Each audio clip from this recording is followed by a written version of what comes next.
Hi students, welcome to online classes of current convent children's academy. अपनी बात हो रही थी सेल के बारे में, जिसमें हमने cell membrane, cell wall, plasma जो होता है साइटोप्लाज्म, और अब बात कर रहे हैं हम साइटोप्लाज्म में पाए जाने वाले सेल ऑर्गेनेल्स की।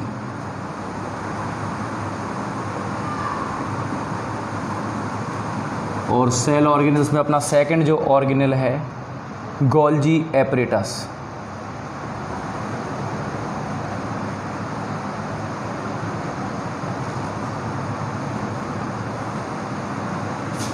गोल्जी एपरेटस क्या है? तो इसको lipochondria, Golgi body, lipochondria, Golgi body, Golgi complex, इन तीन और अलग अलग नामों से आप इसको बुला सकते हैं गोल्जी एपरेटस को। इसकी जो डिस्कवरी हुई थी वो कैमिलो गोल्जी ने। इसकी जो डिस्कवरी की अगर मैं बात करूं तो इसकी डिस्कवरी करी थी कैमिलो गोल्जी ने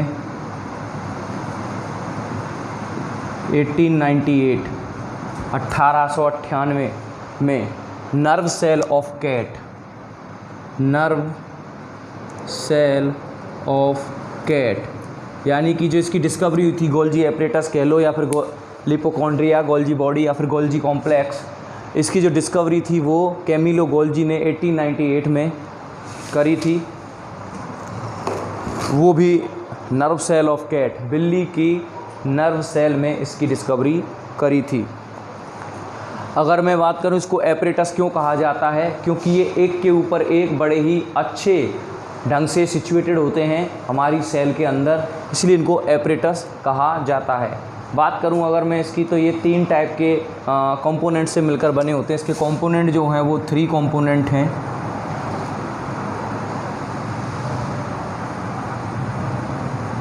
कंपोनेंट जो इसके हैं वो 3 हैं, जिसमें पहला है क्रिस्टर्नी,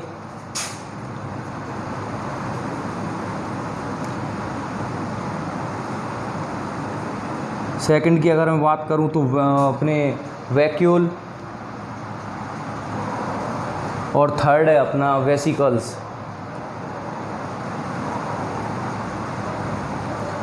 ये 3 कंपोनेंट हैं जिनसे मिलकर बनी होती है गोल्जी बॉडी या गोल्जी एपरेटस, जो भी आप कहना चाहें।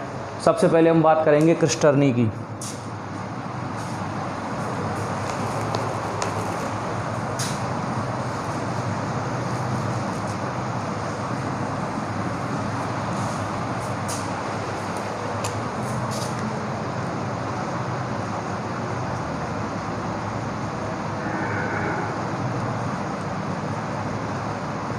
तो जो क्रिस्टर्नी होती हैं ये इलोंगेटेड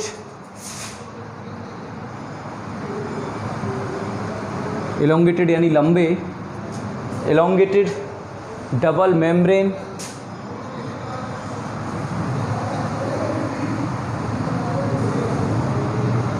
तो ये जो क्रिस्टर्नी वो elongated double membrane, flat, slightly curved,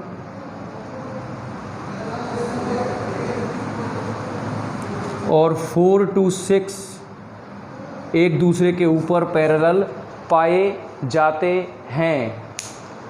और इनकी अगर मैं बात करूं, connected each other and also to endoplasmic reticulum. ये जो है क्रिस्टर्नी जो हैं ये आपस में एक दूसरे के, जैसे 4 से 6 हैं, आपस में एक दूसरे को जोड़ने का काम करती हैं। साथ ही साथ जो एंडोप्लाज्मिक रेटिकुलम है उसको भी गोल्जी बॉडी से कनेक्ट करने का काम करती है। ठीक है, यानी अगर मैं इसके फंक्शन की बात करूं तो इसका फंक्शन है it connect Golgi body to ER, और साथ ही साथ अपने सारे ऑर्गन्स को भी आपस में कनेक्ट करने का काम करती हैं, जो भी गोल्जी एपरेटस या गोल्जी बॉडी के अंदर पाए जाते हैं। सेकंड अगर मैं बात करूं तो वैक्यूल,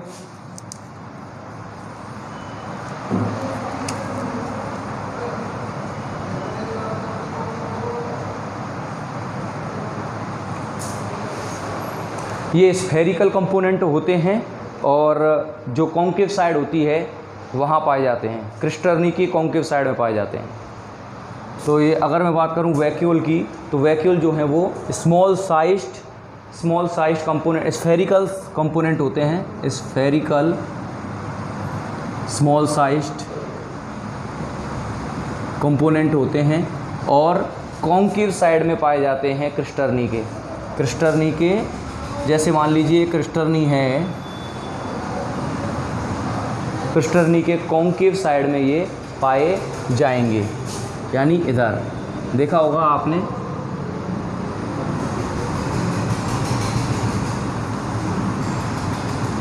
ये कॉन्केव साइड होता है और ये कॉन्वेक्स साइड होता है। तो कॉन्केव साइड में पाए जाते हैं ये वैक्यूल्स।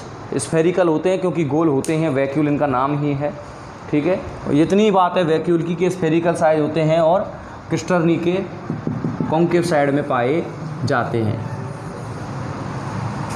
नेक्स्ट अगर बात करूं वेसिकल्स,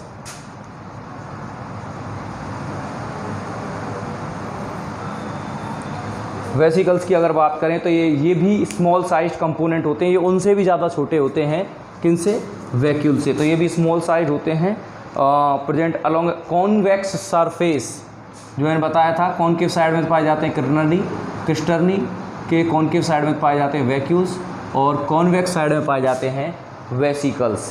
कहाँ पाए जाते हैं, कॉन्वेक्स साइड में। और बिल्कुल जो एज होती है, किनारा जो होता है क्रिस्टर्नी का, वहाँ पाए जाते हैं। यानी कि हम कह सकते हैं at the EDGE edge of convex side of cisternae, यानी क्रिस्टर्नी के कॉन्वेक्स साइड में उनके किनारों पर पाए जाते हैं कौन, वेसिकल्स। इनके अंदर फ्लड भरा रहता है, जो SER से इनको कनेक्ट करने का काम करता है। इनके अंदर भरा रहता है फील्ड ऑफ फ्लड, और एक जिनका काम है SER से पिंच ऑफ करने का, कनेक्ट करने का काम करते हैं ये गोल्जी एपरेटस को।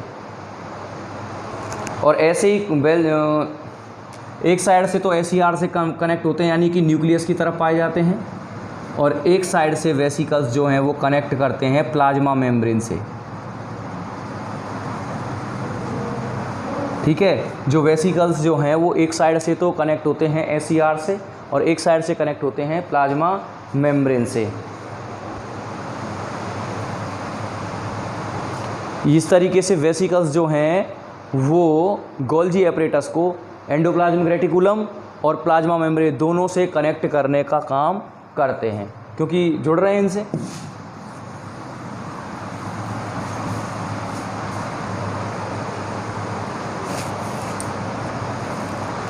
जो पूरा का पूरा अगर मैं बात करूं गोल्जी एपरेटस की, तो ये क्रिस्टर्नी है, और भी ऐसे और पाए जाते हैं। इनके कॉन्वेक्स साइड में स्मॉल साइज के ये, और यहाँ पे कुछ ऐसे। तो ये एक तरीके से ये क्रिस्टर्नी, वैक्यूल्स और वेसिकल्स, ये इनका हो गया कॉन्केव साइड, और ये उनका हो गया कॉन्वेक्स साइड, ठीक है। समझ में आ रही है आपको। अगर मैं बात करूं तो इनका जो कॉन्केव साइड है वो हमेशा सेल मेम्ब्रेन की तरफ रहता है। अगर मैं बात करूं ये ऐसे, तो ये किधर रहेगा, कॉन्केव साइड सेल मेम्ब्रेन या प्लाज्मा मेम्ब्रेन की तरफ रहेगा। और जो इनका कॉन्वेक्स साइड है ये हमेशा न्यूक्लियस की तरफ रहेगा। किधर रहेगा, न्यूक्लियस की तरफ रहेगा। तो जो कॉन्केव साइड है जो कि प्लाज्मा मेम्ब्रेन की तरफ है, उसको मैच्यूरेशन फेस या ट्रांस फेस कहते हैं। क्या कहते हैं, मैच्यूरेशन फेस या ट्रांस फेस कहते हैं, ठीक है। और अगर न्यूक्लियस वाली साइड की बात करें तो इसको फॉर्मेटिव फेस या फिर सिस फेस कहते हैं। फॉर्मेटिव फेस या फिर सिस फेस कहते हैं, CIS। और याद रखें जो मटेरियल हैं वो ट्रांस टू सिस या फिर सिस टू ट्रांस, जो मटेरियल हैं वो सिस टू ट्रांस, यानी न्यूक्लियस मेम्ब्रेन से और सेल मेम्ब्रेन की तरफ जाता है। उस ट्रांसपोर्टेशन में ये काफ़ी हेल्प भी करता है गोल्जी एपरेटस। अगर हम इसके अब फंक्शंस की बात करें गोल्जी एपरेटस की, ये इसका स्ट्रक्चर तो हो गया है। अगर हम बात करें गोल्जी एपरेटस गोल्जी बॉडी के फंक्शंस की,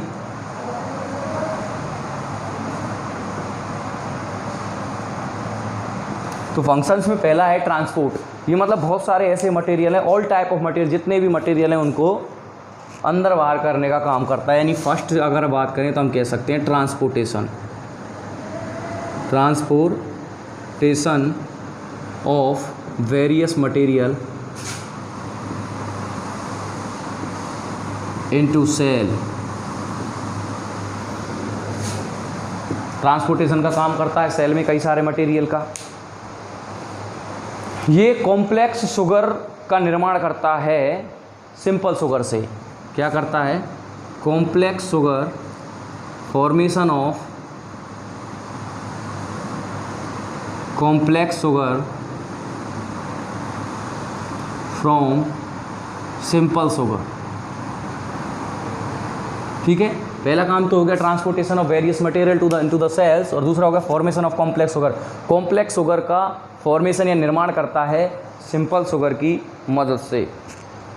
प्लांट में मिडिल लेमेला का formation, in plant formation of